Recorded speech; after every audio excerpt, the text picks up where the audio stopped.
사람은 누구나 남들에게 말하지 못할 비밀이 하나씩 있기 마련입니다.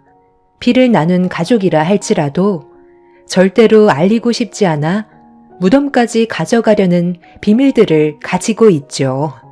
그리고 그 비밀이 밝혀지지 않기 위해 온갖 거짓말을 끊임없이 하거나 더 나아가 사람이 해선 안 될 일을 저지르기도 합니다.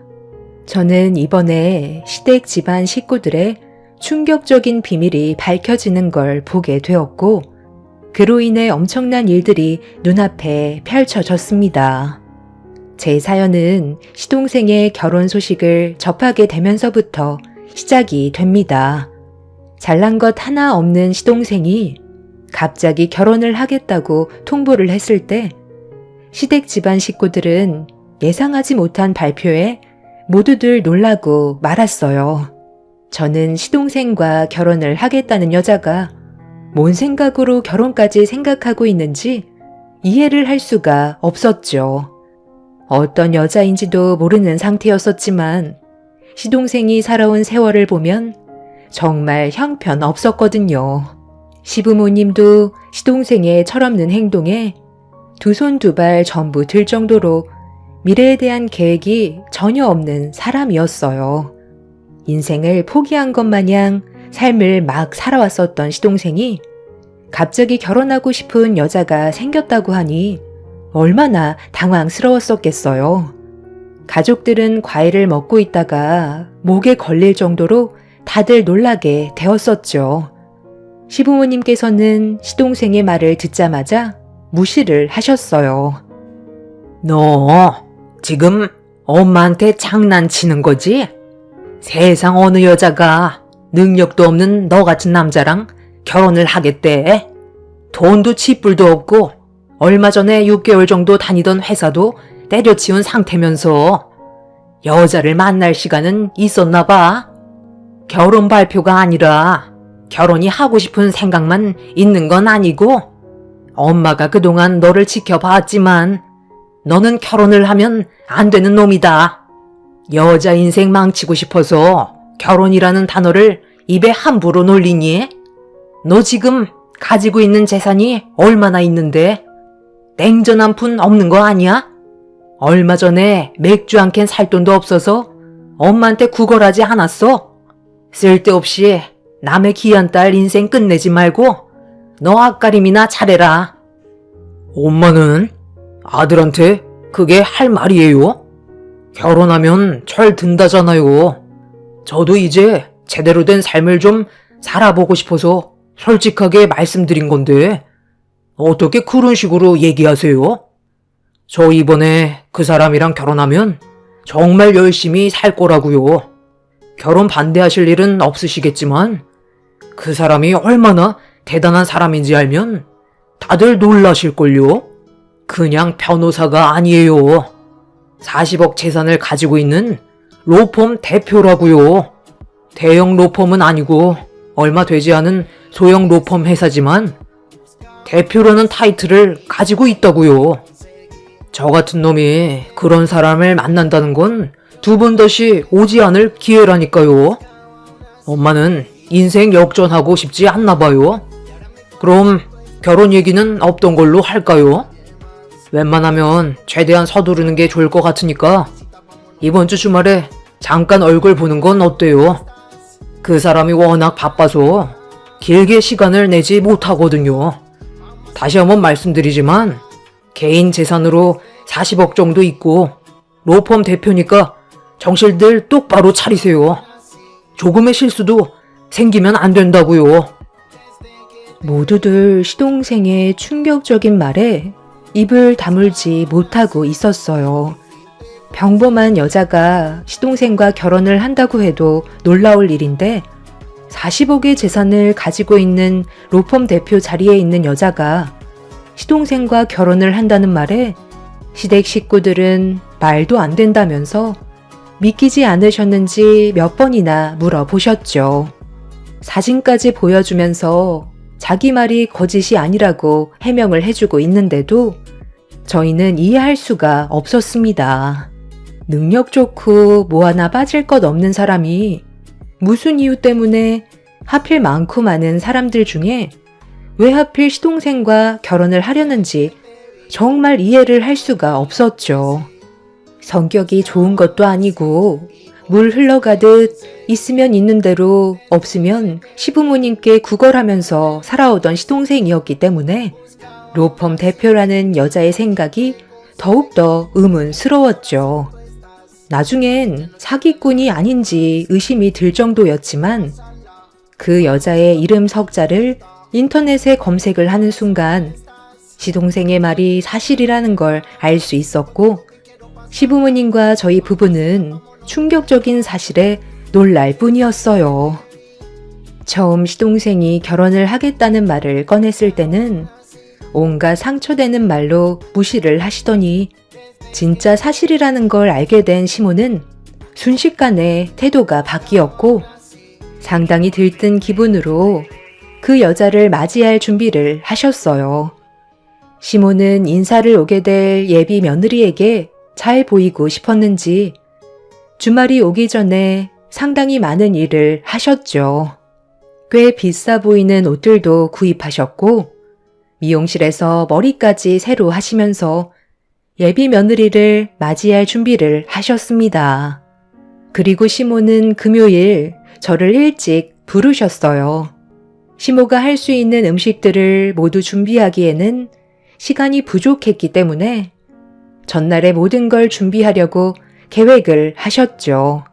남편과 저는 퇴근하자마자 시댁에 도착해 시모가 시키는 걸 정신없이 준비했어요. 남편은 대청소를 했고 저는 시모 옆에서 힘들게 음식을 하고 있는데 시동생은 소파에 누워서 TV를 보고 있었습니다. 아무리 로펌 대표와 결혼을 하게 됐다 해도 형인 남편이 대청소를 하고 있는데 동생이 TV를 보고 있는 모습이 마음에 들지 않아 같이 거들어줘야 하는 거 아니냐고 한마디 하려는 순간 저를 의식한 시모가 저에게 쓸데없는 말은 꺼낼 생각조차 하지 말라며 예민하게 반응하셨어요. 한 성격 하시는 시모 때문에 남편도 눈치를 보면서 시키는 걸 묵묵히 도와주고 있었죠. 이번 기회를 놓치면 두 번은 없을 것 같다고 생각하셨는지 사소한 거 하나도 용납을 하지 않으셨어요. 너는 내가 방금 말했는데 그걸 까먹은 거야? 아니면 그냥 하기가 싫어서 대충 넘어가려는 거야? 이렇게 하지 말라고 몇 번이나 얘기했어? 음식 만들기 싫은 거니? 하나를 하더라도 똑바로 하라고 했잖아. 이게 우리가 먹는 음식이야? 예비 며느리가 먹게 될 음식인데 작은 거라도 정성을 들이라고 했잖아. 시간이 많은 것도 아닌데 왜 이렇게 속 터지게 음식을 만들고 있어? 다시 해라. 맛도 중요하지만 먼저 눈으로 보는 게 반 이상 먹고 들어간다고. 예비 며느리 인사 온다고 얼마나 많은 시간과 공을 들였는지 알아줘야 되지 않겠니?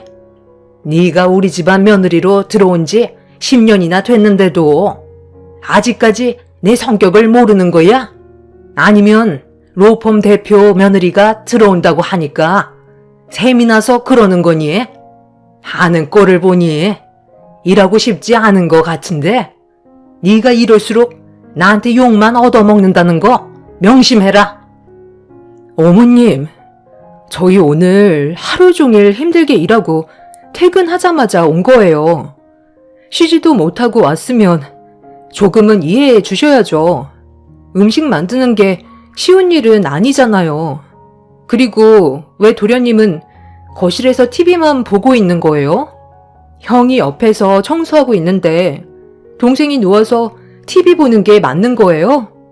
아무리 로펌 대표에 있는 여자를 인사시키려 한다고 해도 기본적인 건 해야 되지 않겠어요? 저희가 희생하는 만큼 도련님도 같이 좀 해야죠. 이런 건 어머님이 나서 주셔야 되는 거라고요. 내 아들이 그 여자랑 결혼만 하면 앞날의 인생에 꽃길만 걷게 될 텐데 이 정도 희생은 100번 1000번 해줄 수 있는 거 아니니? 쓸데없는 말 할 시간에 음식이나 하나 더 만들거라. 시모는 저에게 입도 뻥끗하지 말라면서 음식 만드는 데 집중하라고 화를 내셨어요. 그때 다 때려치우고 남편과 함께 집으로 돌아가고 싶은 마음이 굴뚝 같았지만 한 번은 참았습니다. 그렇게 저녁 늦게까지 어느 정도 일을 끝낸 뒤 집으로 돌아올 수 있었어요. 남편도 기분이 좋지 않았던 게 시동생이 고맙다는 말 한마디 해주지 않았고 저희가 희생하는 걸 당연하게 생각하고 있었죠. 남편은 결혼을 못하게 되면 가만두지 않을 거라고 단단히 벼르고 있었어요. 남편은 쓰러지듯 잠이 들었고 저는 아이들을 씻기고 재운 다음 집안 정리를 끝낸 뒤 겨우 누울 수가 있었어요. 그리고 다음날 아침 일찍 다시 시댁으로 향했고 시간이 많지 않아서 그런지 시모는 바쁘게 움직이셨어요. 저 또한 시키는 걸 처리하느라 발이 보이지 않을 정도로 정신없이 돌아다녔습니다. 시댁 집안이 부유한 것도 아니고 지극히 평범한 일반 가정이기 때문에 로펌 대표라는 어마어마한 타이틀을 가지고 있는 여자가 며느리로 들어온다는 건 엄청난 일이었죠. 그렇게 약속한 시간이 되고 잠시 뒤 처음으로 예비 동서와 얼굴을 마주하면서 인사를 나눌 수 있었어요. 확실히 저희와 다른 물에 살아서 그런지 몸에서 풍기는 아우라가 달랐습니다. 그리고 머리부터 발끝까지 온갖 명품이 몸을 감싸고 있었어요. 저는 시댁에 처음 인사 올 때 시부모님을 뵙자마자 깍듯하게 인사를 몇 번씩이나 했었는데 예비 동서는 시부모님께 간단하게 인사를 드리곤 집안을 둘러보고 있었습니다. 시부모님은 예비 동서의 분위기에 압도당해 말까지 더듬고 있었어요. 시모는 떨리는 목소리로 음식이 식기 전에 한 숟갈 뜨자며 자리로 안내했습니다. 도련님은 예비 동서가 될 여자의 가방을 대신 들어주면서 왕을 모시듯 눈치를 보면서 주방으로 데리고 갔어요. 같은 사람인데 얼마나 능력이 다르냐에 따라 대하는 태도까지 달라지는 모습에 어이가 없었습니다. 그렇게 모두가 한자리에 앉아 로펌 대표의 예비 동서를 뚫어지게 쳐다만 보고 있었어요. 무슨 말부터 해야 될지 몰라 모두들 얼어버린 상태였었죠. 식사들 안 하세요? 저 온다고 이렇게 많은 음식들을 준비하신 거예요? 음식 하나하나에 정성이 들어간 것 같아 먹기가 아까울 정도예요. 내 아들과 결혼하게 될 예비 며느리인데 이 정도는 당연히 신경을 써야죠. 아무래도 어려운 자리다 보니까 식사를 하는데 많이 불편할 텐데 천천히 들어요. 네, 말 편하게 하세요. 그래야 분위기가 어색하지가 않죠. 좋은 음식 앞에 놔두고 어려운 분위기에서 식사하고 싶지는 않아요. 이렇게 많은 음식을 준비하시려면 전날부터 고생하셨겠어요. 저한테 궁금한 게 많으실 텐데 뭐든 물어보셔도 돼요. 승철 씨가 저를 워낙 잘 챙겨주고 자상한 면이 많아서 연인 사이까지 발전할 수 있었어요. 특별하게 안 보셔도 돼요. 저희도 다른 연인들처럼 만나면 영화 보고 간단하게 저녁 먹고 헤어지는 정도였어요. 제가 워낙 시간이 없어서 자주 얼굴을 볼 수 없는데도 그런 저를 이해해줘서 괜찮은 사람이라는 걸 알 수 있었죠. 처음 만났을 때도 제가 카페에서 발을 헛디뎌 승철 씨 옷에 커피를 쏟았었는데 보통 사람이라면 화부터 냈을 테지만 괜찮다면서 세탁비도 거부하고 집에서 세탁하면 된다고 그냥 가시려 하길래 처음 겪어본 사람이라 특이하게 다가왔던 것 같아요. 그동안 사람을 많이 만나봤지만 돌발 상황에 침착하게 대처하는 사람은 거의 없었거든요. 그런데 저를 보면서 웃어주는 모습에 마음이 넓은 사람인 걸 알았어요. 그렇게 시작된 연애가 결혼까지 생각하게 되었네요. 이 정도면 어느 정도 저희 관계에 대해 말씀드린 것 같은데요. 정말 로펌 대표가 확실한 거예요. 대충 알고 있겠지만 제 아들은 아직 부족한 게 많다는 걸 알 텐데요. 주변에 능력 좋은 남자들은 정말 많이 있잖아요. 제가 능력 좋은 남자들을 만나지 않는 이유가 세상을 너무 잘 알고 음지에 물들어 있는 경우가 많아서 엮이는 상황을 별로 좋아하지 않아요. 그리고 제가 능력이 되니까 그런 거 전혀 신경 쓰지 않아요. 승철 씨는 변하지 않고 지금 있는 그대로의 모습만 보여주는 것만도 저는 만족하며 살아갈 수 있을 것 같아요. 예비 동서는 자기 가치관이 확실히 뚜렷했었어요. 그동안 살면서 본인이 원하는 남자가 어떤 사람이었으면 좋겠는지 이미 결정을 해놓은 상태였죠.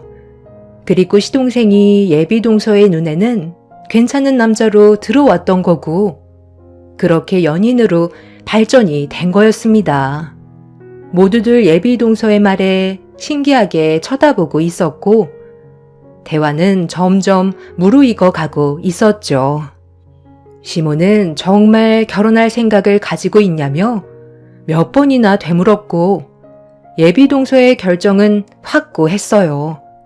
시몬은 갑자기 어디까지 진도가 나갔냐면서 둘의 관계가 얼마나 진행이 됐는지 물어보셨어요. 시동생은 뭘 그런 걸 알아보려 하냐고 얼굴이 붉어져서는 당황해하고 있었죠. 예비 동서는 곧바로 손까지 잡아봤다면서 혼전 순결을 상당히 중요하게 생각하고 있었어요. 시몬은 예비 동서의 한마디에 많이 놀랐는지 표정을 감추지 못하고 있었습니다. 적지 않은 나이인데도 순결을 지킨다는 건 쉽지 않았을 텐데 예비 동서의 확실한 자기 관리에 시몬은 완전히 빠져있는 상태였어요. 요즘 시대에 혼전 순결을 지키는 여자가 드물다는 걸 알기 때문에 가족 모두 놀란 상태였죠. 예비 동서는 시간을 보더니 중요한 약속이 있어서 그만 일어나 봐야 할 것 같다며 시부모님께 인사를 드렸고, 그렇게 서둘러 나가게 된 예비 동서의 뒷모습을 바라보던 시몬은 잠시 뒤 동네가 떠나갈 정도로 소리를 지르셨어요. 시동생이 정말 큰 거 하나 물어왔다면서 앞으로 돈반석에 앉을 일만 남았다고 기뻐 날뛰고 계셨죠. 그때 느꼈던 게 세상은 정말 가지각색의 사람들이 많다는 걸 알았어요.